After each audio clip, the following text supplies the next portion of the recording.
महाभारत के युद्ध के समय सारे भारतवर्ष में सिर्फ दो ही राजा युद्ध में शामिल नहीं हुए थे। एक बलराम और दूसरे भोजकट के राजा और रुक्मणी के बड़े भाई रुक्मी। भगवान कृष्ण के बड़े भाई बलराम ने श्री कृष्ण को कई बार समझाया कि हमें युद्ध में शामिल नहीं होना चाहिए, क्योंकि दुर्योधन और अर्जुन दोनों ही हमारे मित्र हैं। ऐसे धर्म संकट के समय दोनों का ही पक्ष न लेना उचित होगा। कहते हैं कि कभी कभी हर एक मनुष्य को धर्म संकट जैसी स्थितियों का सामना करना पड़ता है।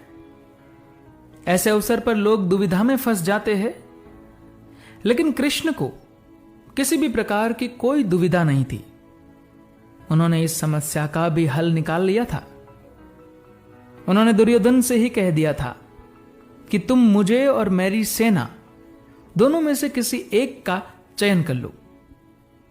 दुर्योधन ने कृष्ण की सेना का चयन किया। महाभारत में वर्णित है कि जिस समय युद्ध की तैयारियां हो रही थी और उधर एक दिन भगवान श्री कृष्ण के बड़े भाई बलराम पांडवों की छावनी में अचानक पहुंचे। दाऊ भैया को आता देख श्री कृष्ण, युधिष्ठिर आदि बड़े प्रसन्न हो गए। सभी ने उनका आदर किया। सभी को अभिवादन कर बलराम धर्मराज के पास बैठ गए। फिर उन्होंने बड़े ही व्यथित मन से कहा कि कितनी बार मैंने कृष्ण को कहा कि हमारे लिए तो पांडव और कौरव दोनों ही एक समान है। दोनों को मूर्खता करने की सूझी है। इसमें हमें बीच में पड़ने की आवश्यकता नहीं। पर कृष्ण ने मेरी एक न मानी। कृष्ण को अर्जुन के प्रति स्नेह इतना ज्यादा है कि वे कौरवों के विपक्ष में हैं। अब जिस तरह कृष्ण हो उसके विपक्ष में मैं कैसे जाऊं? भीम और दुर्योधन दोनों ने ही मुझसे गदा सीखी है। दोनों ही मेरे शिष्य हैं। दोनों पर मेरा एक जैसा स्नेह है।